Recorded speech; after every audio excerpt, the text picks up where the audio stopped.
पहला क्वेश्चन हमारे सामने, पब्लिक अकाउंट कमेटी यानी पीएसी, आप सभी को पता है निम्नलिखित में से किसे संसद की लोक सेवा समिति के अध्यक्ष के रूप में नियुक्त किया गया है। आप सभी को पता है जो भी पार्टी ऑपोजिशन में होती है उनके एक लीडर को चुना जाता है इस पद के लिए, ये आप सभी को पता होगा। तो इसके लिए जो चुना गया है, पहले भी थे, अभी इनको दोबारा से नियुक्त किया गया है। पहले भी अधीर रंजन चौधरी थे कांग्रेस के, इनको दोबारा से जो है वो चुना गया है। ऑप्शन नंबर आपका सी, ठीक है। अगला प्रश्न हमारे सामने, श्रम और रोजगार मंत्रालय में श्रम ब्यूरो के नए महानिदेशक के रूप में किसे नियुक्त किया गया है, आपको बताना है। नया डायरेक्टर जनरल किसे बनाया गया, labour and bureau in the ministry of labour and employment, तो उनका नाम क्या है, डीपीएस नेगी। ऑप्शन नंबर आपका बी। पूरा पीडीएफ आपको इस वीडियो के डिस्क्रिप्शन बॉक्स में मिल जाएगा। अगला प्रश्न हमारे सामने, इराक के नए प्रधानमंत्री का नाम आपको बताना है। किसे बनाया गया इराक का नया प्रधानमंत्री, तो उनका नाम क्या है, मुस्तफा अल कदमी। ऑप्शन नंबर आपका सी। तो इराक के नए प्रधानमंत्री का नाम आप सभी याद रखिएगा। और इराक के राष्ट्रपति कौन है, तो ब्राहम सलील। और मुद्रा क्या इस्तेमाल करते हैं, इराकी दिनार। और राजधानी की बात करूं तो वो क्या है, बगदाद, ठीक है। अगला प्रश्न हमारे सामने है, यहां पर बताना है young career award in nano science and technology, ये अवार्ड किसे दिया गया, किसके द्वारा, department of science and technology DST के द्वारा। निम्नलिखित में से किसे विज्ञान और प्रौद्योगिकी विभाग भारत सरकार द्वारा नैनो विज्ञान और प्रौद्योगिकी में युवा कैरियर पुरस्कार प्राप्त किया है, उनका नाम बताना है। और उनका नाम है साइंटिस्ट सौरभ लोधा, ठीक है। ऑप्शन नंबर आपका डी। और जितने भी क्वेश्चन करवा देता हूं करेंट अफेयर का, भारत में जितने भी एग्जाम होते हैं सब हर एग्जाम के लिए सफिशिएंट है, एक क्वेश्चन बाहर नहीं बनेगा, इतना तो मैं गारंटी के साथ बोल सकता हूं, पक्का, ठीक है। अगला प्रश्न हमारे सामने है, निम्नलिखित में से किसने देश की अर्थव्यवस्था को मजबूत करने के लिए बांस के भंडार के उपयोग और उसकी भूमिका पर चर्चा करने के लिए वीडियो सम्मेलन के माध्यम से बांस कॉन्क्लेव को संबोधित किया है। और यह संबोधित किया गया है जितेंद्र सिंह के द्वारा। ऑप्शन नंबर आपका बी, जो एक केंद्रीय मंत्री हैं, यह आप सभी को पता होगा। अगला प्रश्न हमारे सामने है, कैप्टन विजयन थापर की जीवनी यानी उनके बायोग्राफी लिखी गई है, नाम क्या दिया गया है, कारगिल में विजयंत एक कारगिल हीरो, ठीक है। इस इनकी जो जीवनी है, जो बायोग्राफी है, ये किस पब्लिकेशन के द्वारा प्रकाशित की गई है, यह आप सभी को बताना है। तो जो बायोग्राफी है वो पब्लिश किया गया है आपका पेंगुइन के द्वारा, ठीक है, याद रखिएगा। बहुत बहुत बहुत इंपॉर्टेंट क्वेश्चन है ये वाला, ठीक है। अगला प्रश्न हमारे सामने, तमिलनाडु की राज्य सरकार ने जो भी वहां के कर्मचारी है उनकी रिटायरमेंट की जो एज है वो 58 साल से कितनी कर दी गई है। तो मैं बता दूं, तमिलनाडु में जो भी काम करते हैं कर्मचारी, वहां के रिटायरमेंट की एज है 58 साल, लेकिन अब वो बढ़ाकर कर दी गई है आपका 59 साल। ऑप्शन नंबर आपका बी। और तमिलनाडु के सीएम कौन है, इडापडी के पलनीस्वामी। और राज्यपाल की बात करें तो बनवारी लाल पुरोहित। और कैपिटल तो वो है आपका चेन्नई।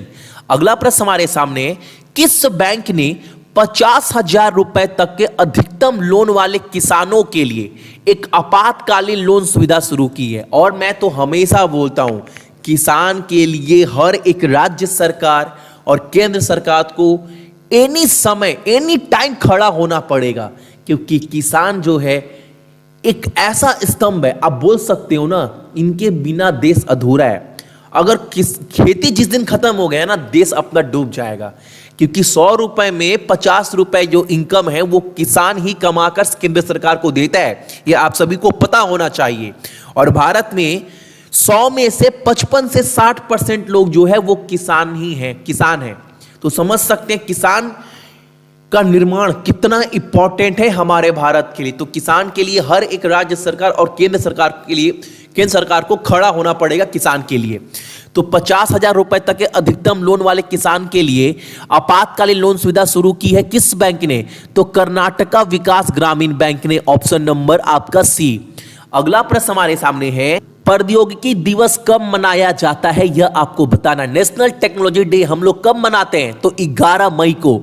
यह तो आप याद रखिएगा ही रखिएगा। साथ ही साथ थीम जो बोलते हैं ना, विषय, ये याद रखिएगा 2020 का विषय क्या दिया गया है। ये बहुत इंपॉर्टेंट है, मैं बार बार बोल रहा हूं कि जो भी डेट आप पढ़ते हो उसका जो विषय है वो आपको याद रखना है। इस बार का विषय क्या है? Focusing on rebooting the economic through science and technology. ये आपको याद रखना है, ठीक है। अगला प्रश्न हमारे सामने, WHO विश्व स्वास्थ्य संगठन और यूनाइटेड नेशन पोस्टल एजेंसी ने 9 मई को किस बीमारी के उन्मूलन की 40वीं वर्षगांठ के अवसर पर एक स्मारक डाक टिकट जारी किया है? बहुत इंपॉर्टेंट क्वेश्चन है। और कौन सी बीमारी? तो स्मॉल पॉक्स। ऑप्शन नंबर आपका डी, स्मॉल पॉक्स, ठीक है। और एक बात, WHO का हेडक्वार्टर कहां पर है? तो जेनेवा स्विट्जरलैंड में। WHO का गठन कब हुआ था? 7 अप्रैल 1948 में। 1948 में। और WHO का हेड कौन है? तो ये तो आज के डेट में सभी को पता होगा, टेड्रोस एधनोम, ठीक है। अगर वहीं पर बात करें यूनाइटेड नेशन को लेकर तो इसका हेड कौन है? एंटोनियो ग्यूटेरेस, ठीक है। और इसका हेडक्वार्टर कहां पर है? न्यूयॉर्क, यूनाइटेड स्टेट में। और इसका गठन कब किया गया था? तो 1945 में, ठीक है। अगला प्रश्न हमारे सामने है, महाराणा प्रताप सिंह की जयंती 19 मई को मनाई गई थी। राणा सिंह जो है वो किस राज्य के 13वें राजा थे? तो मेवाड़ के। Option number A. और एक जानकारी आपको और बता दूं, अगर एग्जाम में काफी बार पूछता है मेवाड़ के पहले राजा कौन थे, तो आप क्या बोलेंगे? महाराणा हमीर सिंह वन। जब मेवाड़ का राजधानी चित्तौड़ था ना, जब मेवाड़ का राजधानी चित्तौड़ था तब वहां के राजा कौन थे? महाराणा हमीर सिंह।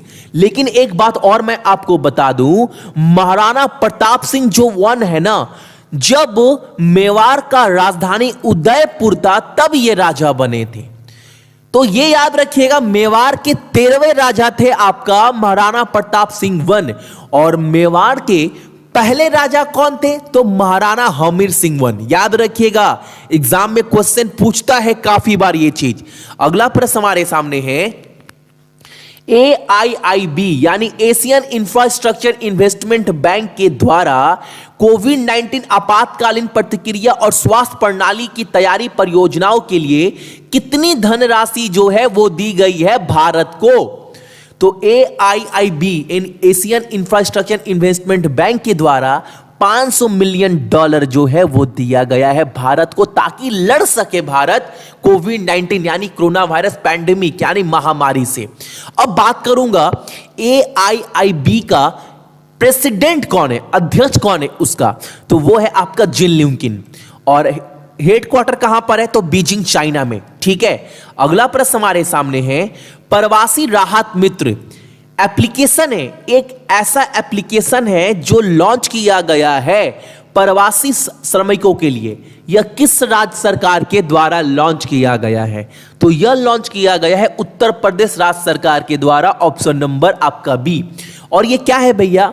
एक्चुअल मान लो, देख लो, अगर मान लो उत्तर प्रदेश के बहुत वर्कर हैं, मजदूर हैं, वो मान लो महाराष्ट्र से आ रहे हैं या गुजरात से आ रहे हैं या फिर मान लो आप मध्य प्रदेश से आ रहे हैं, तो उनकी सारी जानकारी सरकार तक पहुंचेगी और सरकार इस एप्लीकेशन के माध्यम से जो है उनका आगे का रोजगार क्या है, कैसे खाएंगे, कैसे रहेंगे, उसकी सारी व्यवस्था करेगी। लेकिन उससे पहले सरकार के पास हर एक डाटा होना चाहिए।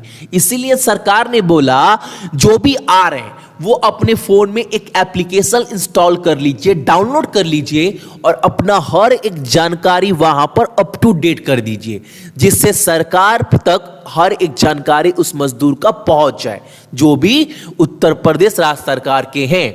इसीलिए उत्तर प्रदेश राज्य सरकार के द्वारा एक एप्लीकेशन लॉन्च किया गया, प्रवासी राहत मित्र, ठीक है ना।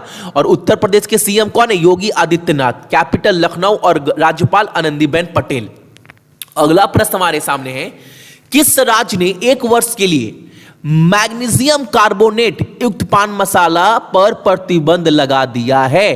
तो झारखंड के द्वारा यह बैन लगाया गया है। अब देखो, अगर मैं बात करूं, आपको यहां पर फोटो दिखाई दे रहा होगा अलग अलग पान मसाला का, इस सब पर बैन लगा दिया गया है जिसके अंदर मैग्नीशियम कार्बोनेट पाया जाता है। एक्चुअल में बोलना है कि डायरिया वगैरह भी बहुत सारी बीमारी जो है इसके वजह से हो रहा है आज के डेट में, ठीक है। और झारखंड के सीएम कौन है? हेमंत सोरेन। और राज्यपाल तो द्रौपदी मुर्मू। और कैपिटल क्या है? तो वो है आपका रांची। अगला प्रश्न हमारे सामने है, किस संस्थान ने कोविड-19 के लिए भारत की पहली स्वदेशी एंटीबॉडी डिटेक्शन किट विकसित की है? मैंने आप सभी के लिए फोटो भी लगाया है, आप देख पा रहे होंगे, एक किट नजर आ रहा होगा जिससे टेस्ट वगैरह होता है कोविड-19 का, ठीक है। यह किट विकसित करने वाला कौन सा कंपनी है? तो वो है आपका NIV, ऑप्शन नंबर आपका A, national institute of virology, ठीक है। अगला प्रश्न हमारे सामने, US centre for disease control and prevention कोविड-19 संकट का जवाब देने के लिए भारत को कितनी वित्त सहायता प्रदान करेगा? तो वो करेगा आपका $3.6 मिलियन, ऑप्शन नंबर आपका सी। अगला प्रश्न हमारे सामने, गांधी शांति पुरस्कार 2020 के लिए नामांकन भरने की अंतिम तिथि कब है? पहले यह तिथि था आपका 30 अप्रैल तक, ठीक है, लेकिन कोविड-19 और लॉकडाउन के वजह से ये जो तिथि है, डेट है जो, वो एक्सटेंड बढ़ा दिया गया। कब तक? 15 जून तक, ऑप्शन नंबर आपका बी। अगला प्रश्न हमारे सामने है, किस केंद्रीय मंत्रालय ने चैंपियन पोर्टल लॉन्च किया है? किसके द्वारा लॉन्च किया गया है? तो MSME मंत्रालय के द्वारा, यानी micro small and medium enterprise के द्वारा। यह मंत्रालय किसके पास है? तो यह मंत्रालय नितिन गडकरी जी के पास है, ठीक है ना। अब ये चैंपियन पोर्टल क्या है भैया? इसमें जितने भी छोटे उद्योग हैं उनके पास हर एक जानकारी, हर एक सुविधा उनको मिल पाए ताकि वो उभर कर आ पाए इस महामारी में और वो चैंपियन बन पाए, ठीक है। मेन टारगेट, मेन मोटो यही है। अगला प्रश्न हमारे सामने है, इंदु शेखर चतुर्वेदी ने किस मंत्रालय में सचिव के रूप में कार्यभार संभाला है? तो इनको पद दिया गया है new and renewable energy, option number आपका ए, नई और नवीकरणीय ऊर्जा में इनको सचिव का पद दिया गया। नाम क्या है? इंदु शेखर चतुर्वेदी, ठीक है, यही जो आपको फोटो में दिखाई दे रहे हैं। अगला प्रश्न हमारे सामने, निम्नलिखित राज्य में से कौन सा जगह पर आने वाले पर्यटकों के लिए, यानी जो भी टूरिस्ट हैं उनके लिए अपनी मानक संचालन प्रक्रिया विकसित करेगा? अब देखो, आहिस्ता आहिस्ता तो लॉकडाउन खोलना पड़ेगा क्योंकि आप सभी को पता है अर्थव्यवस्था को अगर संभालना है तो। और जो गोवा है, आप सभी को पता है गोवा में एक्चुअल में कुछ है नहीं, वहां पर जो भी वहां पर सरकार चलाती है, वहां पर मेनली क्या है? रोजगार के लिए, या सरकार के पास आय का स्रोत क्या है? टूरिज्म। अब सरकार बोल रही है जो भी टूरिस्ट आएंगे उनके लिए अलग अलग जो है गाइडलाइंस वगैरह बनाया जाएगा ताकि टूरिज्म सेक्टर को दोबारा से स्टार्ट किया जा सके, ठीक है ना। गोवा के सीएम कौन है? प्रमोद सावंत, कैपिटल पानाजी और राज्यपाल सत्यपाल मलिक, ठीक है। अगला प्रश्न हमारे सामने, निम्नलिखित में से कौन सा राज्य है जो अभिनव योजना FIR द्वारा योजना लॉन्च करने वाला पहला राज्य बन गया है? अब देखो ये क्या है, इस योजना के तहत क्या है, लोगों को अगर FIR दर्ज करवाना है तो पुलिस स्टेशन तक जाने की कोई आवश्यकता नहीं है, ठीक है। वो घर में बैठकर एप्लीकेशन के माध्यम से ये चीज कर सकते हैं और ऐसा सुविधा देने वाला पहला राज्य बन चुका है आपका मध्य प्रदेश। और मध्य प्रदेश के सीएम की बात करें तो शिवराज सिंह चौहान, गवर्नर लालजी टंडन और कैपिटल क्या है आपका भोपाल, ठीक है। अगला प्रश्न हमारे सामने, नर्स का अंतर्राष्ट्रीय दिवस कब मनाया जाता है? International day of the nurse ये हम लोग कब मनाते हैं? तो यह मनाया जाता है आपका 12 मई को। और इस बार का विषय तो आप सभी को याद रखना ही रखना है, तो वो है आपका nursing the world to health. विषय भूलिएगा मत, और फोटो भी लगा दिए, क्लियर देख पा रहे होंगे। इंटरनेशनल नर्स डे कब मनाते हैं? 12 मई को। अगला प्रश्न हमारे सामने है, सरकार ने घोषणा की है कि 31 मार्च 2020 तक टीडीएस और टीसीएस दरों में कितनी कमी आएगी? कितनी कमी की गई है? तो कमी की गई है आपका 25% तक। अब देखो, अगर मैं आपको टीडीएस और टीसीएस समझाऊं तो क्लास 1 घंटे का हो जाएगा, और आपको बहुत सरल भाषा में बता सकता हूं ताकि एक बच्चों को भी समझ में आएगा टीडीएस और टीसीएस क्या है। पहले आप थोड़ा फुल फॉर्म समझ लो। टीडीएस का फुल फॉर्म क्या होता है? तो आप बोलते हैं टैक्स डिडक्शन एट सोर्स, ठीक है। अगर टीसीएस की बात करूं तो टैक्स कलेक्टेड एट सोर्स। देखो यहां पर शॉर्ट फॉर्म में बहुत सरल भाषा में समझ जाओ क्या है। टैक्स आप समझ पा रहे होंगे, टैक्स कर आपको देना पड़ेगा अपने इनकम पर, ठीक है, आप सभी को पता है। अब देखो ये क्या है, टीडीएस क्या है और टीसीएस क्या है, थोड़ा समझाते हैं। अब देखो क्या है, मान लो ये एक ऐसा नियम है जो इनकम टैक्स के द्वारा ही विकसित किया गया है। मान लो अगर आप कुछ इनकम करते हैं, ठीक है, तो उसी समय आपका टैक्स काट लिया जाएगा। अब 1 साल का इंतजार नहीं किया जाएगा कि 1 साल पूरा खत्म होगा तब आप टैक्स भरोगे, ऐसा बिल्कुल नहीं है। इसके अंदर क्या होता है, आप अभी मान लो इनकम कर रहे हैं तो आपका संग संग टैक्स काट लिया जाएगा, ठीक है। अब आप बोलोगे भैया अभी इनकम किए और मेरा टैक्स काट लिया गया, तो साल भर के बाद हमें फिर से टैक्स भरना पड़ेगा क्या? अगर भैया साल भर के बाद अगर मेरा इनकम स्लैब में मेरा पूरा इनकम आया भी नहीं, मान लो उतना ही आया, 5 लाख से कम रहा, तो जो टैक्स पहले दे चुके हैं, जो सरकार में टीडीएस काट चुकी है, वो पैसा मिलेगा? तो बिल्कुल मिलेगा। ये रिफंडेबल भी है, ये भी आप याद रखिएगा, ठीक है ना। नॉर्मल समझो, जो संग संग टैक्स काट लिया जाता है, पूरे साल भर का इंतजार नहीं किया जाता है, उसी को बोलते हैं टीडीएस। और जो टीसीएस है, मोटा मोटी यहां पर 2 पार्टी को लेकर समझ सकते हैं, ठीक है। देखो 1 घंटा नहीं, मैं 10 मिनट में आपको समझा सकता हूं बहुत सरल भाषा में क्या है। आप बस इतना याद रखो ना भाई, एक ही थाली के चट्टे बट्टे दोनों, टीडीएस और टीसीएस। इस पर 25% का जो है वो कम कर दिया गया केंद्र सरकार के द्वारा, जो नया अभी रूल्स आया है, ठीक है। एक्चुअल बस इतना याद रखना, जो संग संग इनकम के ऊपर टैक्स काट लिया जाता है इनकम टैक्स के द्वारा, उसी को बोलते हैं ये सब चीज, ठीक है ना। बस और कुछ मत रखो दिमाग में आप सभी। अगला प्रश्न हमारे सामने है, केंद्र सरकार ने घोषणा की है आत्मनिर्भर आर्थिक पैकेज के हिस्से के रूप में बिजली वितरण फर्मों के लिए, यानी जितने भी इलेक्ट्रिक डिपार्टमेंट है उनको कितना पैसा सरकार देगी ताकि वो फिर से खड़े हो पाए? तो 90,000 करोड़ रुपया, ऑप्शन नंबर आपका बी, ठीक है। अगला प्रश्न हमारे सामने है, सीबीएसई के चेयरमैन यानी अध्यक्ष किसे बनाया गया है? तो उनका नाम है आपका मनोज आहूजा। फोटो में क्लियर देख पा रहे होंगे, तो इंपॉर्टेंट है। सीबीएसई बोर्ड के नए अध्यक्ष, नए चेयरमैन बनाए गए हैं आपका मनोज आहूजा को। अगला प्रश्न हमारे सामने, फसलों की खेती को विनियमित करने वाला भारत का पहला राज्य कौन सा बन गया? Telangana, option number A. Telangana capital क्या है? हैदराबाद। राज्यपाल तमिलसाई सौंदरराजन और मुख्यमंत्री के चंद्रशेखर राव। अगला प्रश्न हमारे सामने है, संघाई कोऑपरेशन ऑर्गेनाइजेशन का जो मीटिंग होने वाला है उसका प्रतिनिधित्व कौन करेगा भारत की तरफ से? ठीक है, कौन लीड करेगा, कौन रिप्रेजेंट करेगा? तो वो करेंगे आप सभी के, सभी को पता है कौन है। बहुत अच्छा भाषण दिया गया था इनके द्वारा यूनाइटेड नेशन में, बहुत तारीफ हुआ था इनका। कौन है? एस जयशंकर, ऑप्शन नंबर आपका डी। अगला प्रश्न हमारे सामने है, गुजरात निर्वाचन आयोग ने किस निर्वाचन क्षेत्र पर गुजरात हाई कोर्ट के निर्णय की जांच के लिए एक समिति गठित की है? अब यहां पर क्वेश्चन समझ लेना। एक्चुअल में जो विधानसभा को चुनाव हुआ था गुजरात में, वहां पर एक विधानसभा क्षेत्र था ढोलका। यहां पर जो विजयी हुआ था वो बीजेपी के कैंडिडेट्स हुए थे, और जो हारे थे 2 नंबर पर थे वो कांग्रेस के थे, और जो बीजेपी के कैंडिडेट जीते थे उनको शायद 200 की 250 वोट ज्यादा मिला था। बाद में कांग्रेस ने जांच करवाया और पता चला कि 429 या 450 वोट की तो गिनती हुई नहीं।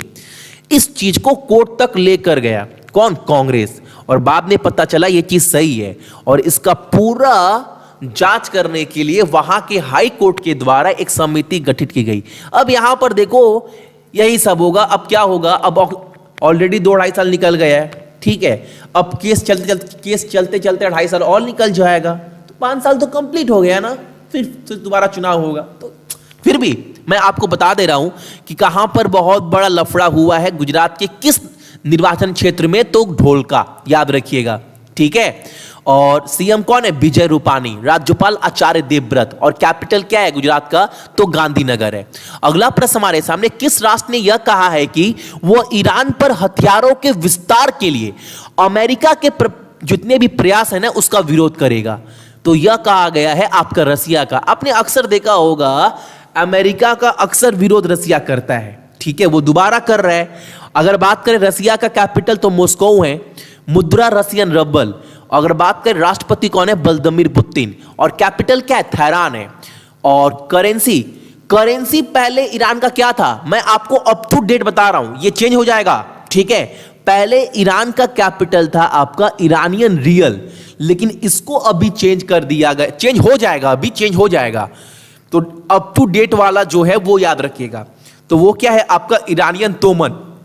और राष्ट्रपति कौन है? हसन रूहानी ईरान के, ठीक है। अगला प्रश्न हमारे सामने है, निम्नलिखित में से किस कंपनी ने